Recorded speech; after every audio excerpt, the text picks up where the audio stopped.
Claire Pearsall also still joining me.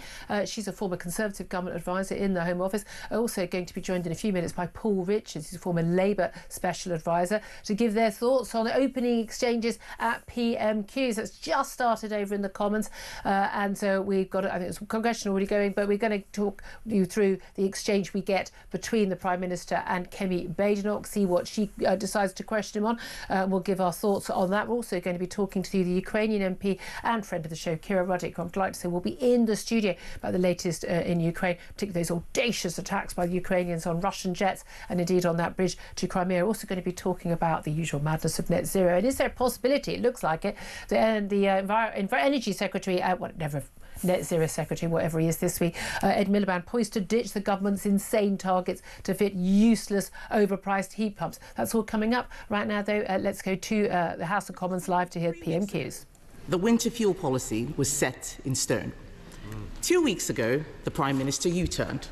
Today, the Chancellor is rushing her plans because she just realised when winter is. So, on behalf of the pensioners who want to know, can the Prime Minister be clear with us here and now?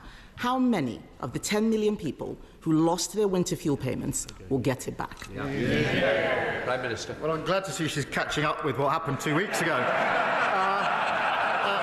Mr. Speaker,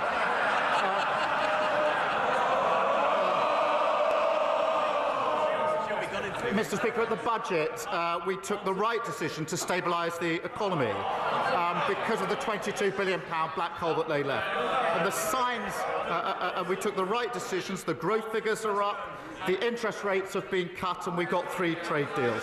So we will look again, as I said 2 weeks ago, at the eligibility for winter fuel, and of course we'll set out how we pay for it. But because we've stabilised the economy, Mr. Speaker, we on this side are committed to the triple lock, and that increased pensions by over £400 this April. On their side, they say the triple lock is unsustainable, and I think her position is she wants to means test it.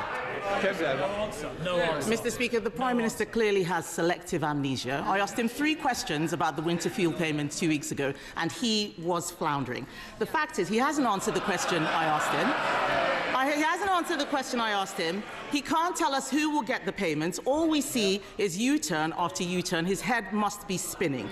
Will he apologise now for taking the payments away in the first place, including to his own backbenchers? And can he tell us how he's going to pay for this? Well, Mr. Speaker, we took the right decisions at the budget because we needed to stabilise the economy. She needs to apologise for the fact that they left the economy in a terrible state. We had a mini-budget which blew up the economy, and we were left with a £22 billion black hole. When she gets up, perhaps she should apologise for that. Mr. Speaker, the OBR has said there was no such black hole. He's just given away £30 billion for the Chagos Island. That's his black hole. He hasn't stabilised the economy. Borrowing prices are higher now than any time in the last Parliament. He has not stabilised the economy. He has no clear answers on what he's doing. It's just chaos, chaos, chaos. He keeps making announcements with no detail. So let's move to another area of confusion. Can we get a simple answer? Will the government keep the 2-child benefit cap? Prime Minister. Mr. Speaker, I'm absolutely determined that we will drive down child poverty. That's one of the proudest things of the last Labour government. That's why we've got a task force. That's why we've got a strategy, and we'll set out that strategy in due course. But we drive child poverty down. Under them, poverty always goes up. Kemi Badenoch. I didn't ask him about a task force. I asked him if he will keep the 2-child benefit cap, and he doesn't know. It's just chaos and uncertainty. He has no details. He is briefing something and causing a lot of confusion to the people out there. But on that 2-child benefit cap, Mr. Speaker, I'll tell him this. I believe in family, but I also believe in fairness. Yes. On this side of the House, we believe that people on benefits should have to make the same choices on having children as everyone else. Yes. What does the Prime Minister believe? Yes. Prime Minister. Speaker, I believe profoundly in driving down poverty and child poverty. That's why we'll put a strategy in place. But she talks about head spinning. There's only one leader, Mr. Speaker, who's been praised this week by the Russian embassy. And if she carries on echoing Kremlin talking points like this, Reform are going to be sending her an application form for membership. Kemi Badenoch. Mr. Speaker, Mr. Speaker, I asked the Prime Minister what he believes in. He had to look in his folder to find the answer. His MPs behind him know what they believe in. He doesn't know. Keep going. Mr. Speaker, he has been in government for nearly a year. It's only going to get harder.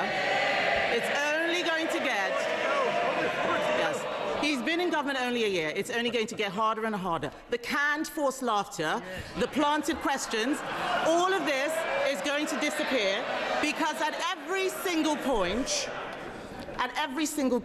things are getting worse.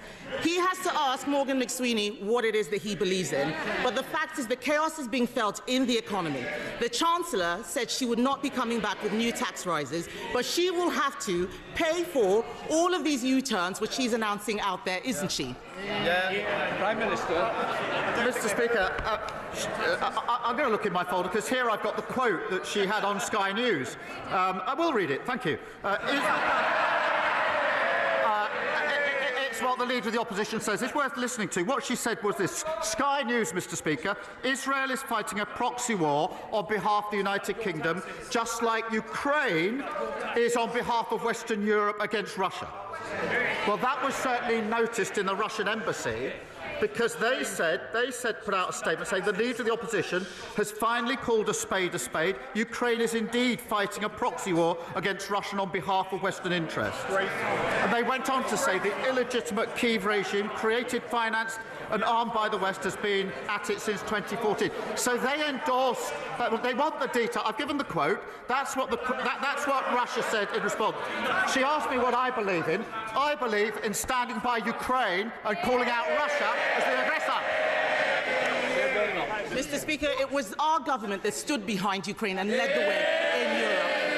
Everything he has said this afternoon is total nonsense. Obfuscation, avoiding the question. He doesn't have any answers. It's disgraceful. I asked him, Mr. Speaker, about the two-child benefit cap. He's talking about the Kremlin. He's saying everything he can to distract from the mess he is making of our economy. The OECD has downgraded growth for the next 2 years. He can't rule out tax rises. The police chiefs are saying they don't have the money they need to keep the public safe. Just as he's releasing more criminals onto the streets. His cabinet are squabbling with each other. They've said that they've lost control of the borders, but he still managed, Mr. Speaker, to find £30 billion to give away the Chagos Islands. This is total and utter chaos. 2 weeks ago, he was crowing about his historic trade deal and how he got 0% tariffs on steel. Now the steel industry will face 25% tariffs unless he does exactly what President Trump tells him to. It is chaos, chaos, chaos. And isn't the root of the chaos, Mr. Speaker, that it is about this Prime Minister, his decisions and his judgment?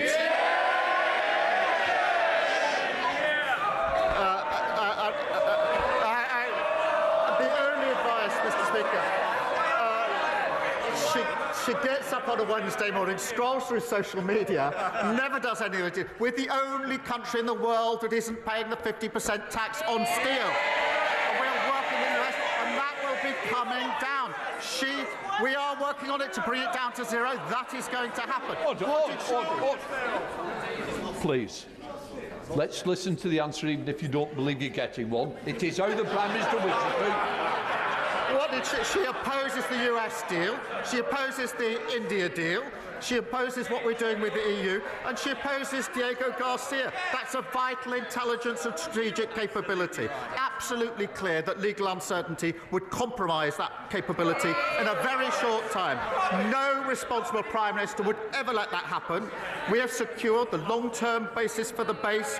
That has been welcomed by, Mr. Speaker, welcomed by the US, NATO, Australia, New Zealand, India.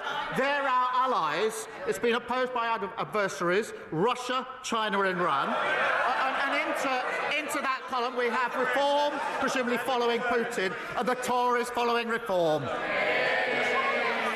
Claire Hammer. Right, well, let's come back after that rip-roaring exchange between Keir Starmer and Kemi Badenoch. I've said this many times before, and I'll say it again. There is no love lost between those two people, is there? Wow. Claire Pearsall still with me, former Conservative Government Advisor, listening to those 6 questions and 6... I mean, let's be honest, non-answers. 'Twas ever thus at PMQs. Also still joining us today on the line is Paul Richards. He's a former Labour Special Advisor. A very good afternoon to you, Paul. Hello there. Thank you for joining us. Well, I mean, they both gave it some today, didn't they? I thought that was quite interesting. I think Claire and I had the same reaction at the first question when the Kemi Badenoch asked about the winter fuel allowance. Massive issue, huge cut to issue for voters, affects 10 million pensioners, and asking how many of those 10 million are going who lost winter fuel payments under the last announcement last year, and how many are going to get it back, as has been hinted at by the Prime Minister. And that the Prime Minister gave, Paul, when he said she's catching up, glad to see she's catching up with what happened 2 weeks ago. Quite a big dig. Now, she hit back pointing out, no, I have asked you about this before in the last couple of weeks, but it's interesting, that sort of scathing response from him, but it echoes a lot of criticism that a lot of people have had of Kemi Badenoch's sort of questioning of the Prime Minister, doesn't it? It does, but I think that she did really well this week, actually. I think she gave as good as she got. And I think that what you saw being played out was 2 sets of scripted, responses, both battling for social media attention, not necessarily sort of debating in a parliamentary style, but actually just... We didn't learn anything. No, so chaos from Kemi, and then from Keir, it was all about the black hole, the Liz Truss budget, and then this bizarre thing about Ukraine, which I'm sure we'll come on to, but that sort of came out of nowhere, that he had this quote from Sky News that Kemi had given succor to the Russians. By saying that Israel is fighting a proxy war on behalf of the UK. I mean, and it's just as Ukraine is fighting a proxy war against Russia. I mean, yeah, it's true, isn't it? I mean, they're defending themselves in Ukraine, but yeah, on behalf of the West. I mean, this has been stated... clumsy wording from Kemi, which then the Russians leapt upon, and then what Starmer has done is turn that back on her. But she hadn't asked about Ukraine. She was talking about two child benefit cap and talking about winter fuel allowance and so on. So it'll be interesting to see. Of course, Number 10 will now be pumping out that Ukraine line because, as Kemi said, it was just pure distraction, but it actually will now play on social media. Yeah, and although again, with a certain group of people on social media, but perhaps not for most people who won't query that. Claire Pearsall, as I say, you and I both had that same reaction there. But she was, look, I agree with Paul. I think she had a very, very good PMQs. She came in very hard. He was so blatantly, openly not replying to questions. Now, people say, oh, you never get any answers. I mean, you never do. I used to sit opposite the Prime Minister. My little spot in the press gallery was opposite the Prime Minister, just above it, when I was at the Sunday Express. And it was ever thus. Tony Blair, everyone else onwards. It's been like that. But he is so blatant about it, isn't he? About I'm not answering. Do you think there comes a point when the Speaker, Lindsay Hoyle or any Speaker, needs to actually say to a Prime Minister, sorry, that wasn't an answer to the question you were asked? But that really isn't the job for the chair to do that, unfortunately. This is a job now for MPs and constituents to write in and go, hold on a second, we want answers. We get to judge the Prime Minister for failing to answer that question, absolutely. For obfuscating. Great parliamentary word, obfuscating. It is. Dodging the question. Dodging the question. Why doesn't he know how many...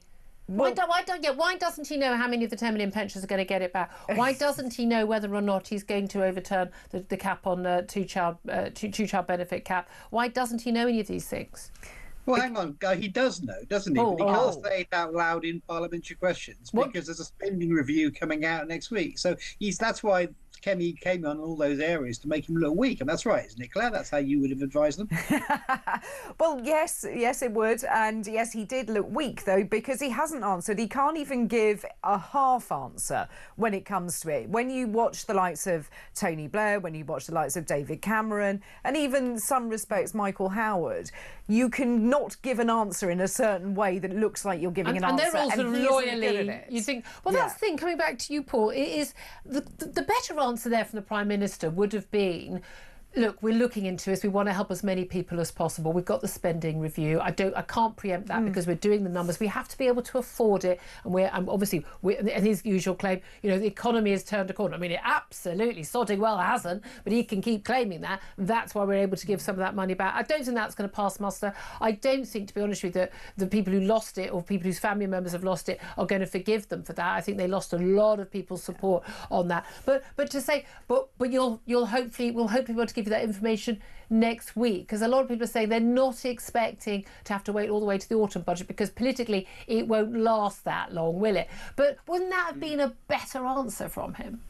Well, I think he could have just, hid behind the process and said, you have to wait and see because my honourable friend, the Chancellor, will be making announcements next week and yada, yada. He chose not to, but I think that would have been the stronger answer. It's interesting also, though, we had a massive defence review this week and we've had a load of announcements this morning on transport, and neither of those multi-billion-pound announcements even came up in PMQs just now. Well, they may have come up from some of the questions from MPs, I'm assuming. Well, the planted questions. Some planted questions. And that was the point. I mean, and we've had this with every party, have we not? Canned forced laughter, said Kemi Badenoch, and planted questions. We're told there's supposed to be some sort of walkout stage, either late in the afternoon or possibly in PMQs, by sort of pro-Gaza MPs. We've got 5 pretty much official Gaza MPs, have we not? But they can walk out and stay out, as far as I'm concerned. Quite. There is that.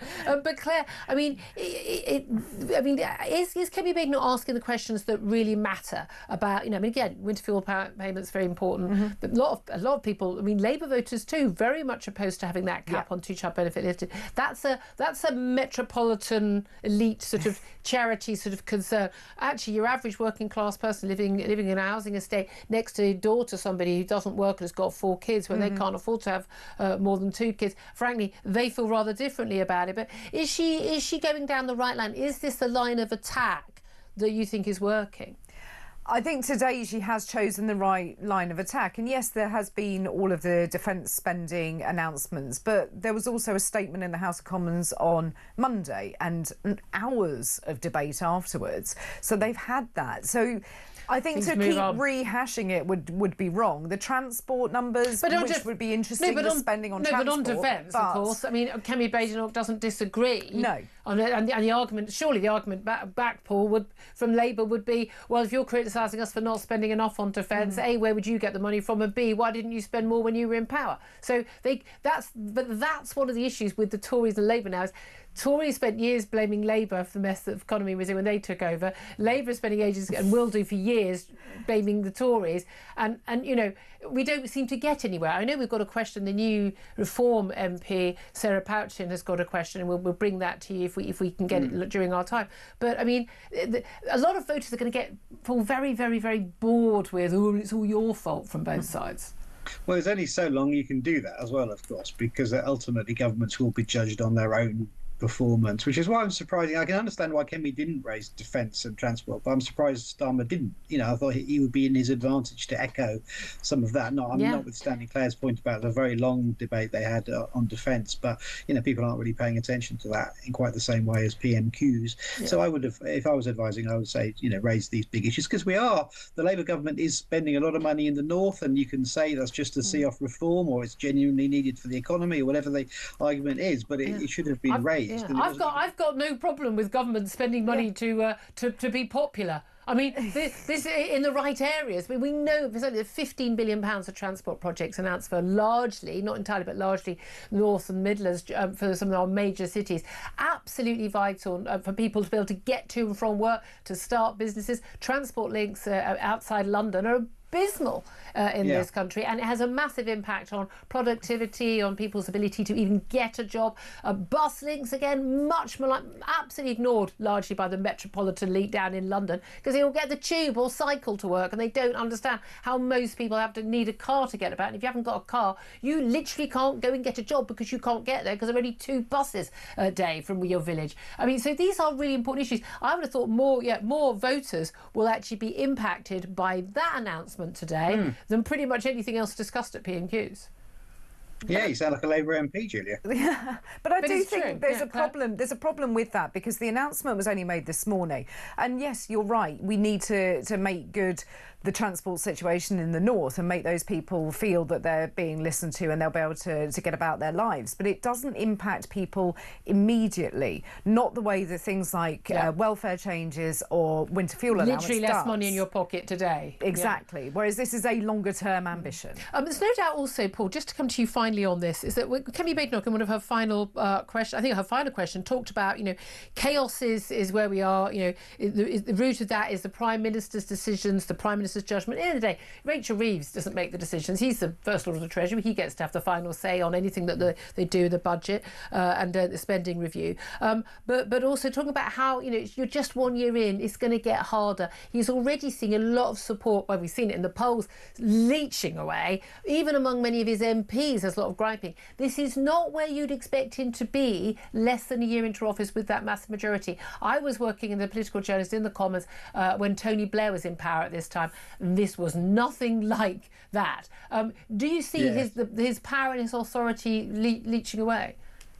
Well, I don't know about that. I think he's having a rocky... Paul, I'm going to interrupt you. We're going to go live to the Commons to hear Sarah Pouchin. Back to you in a moment.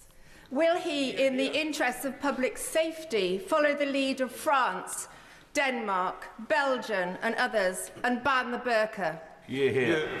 Prime Minister.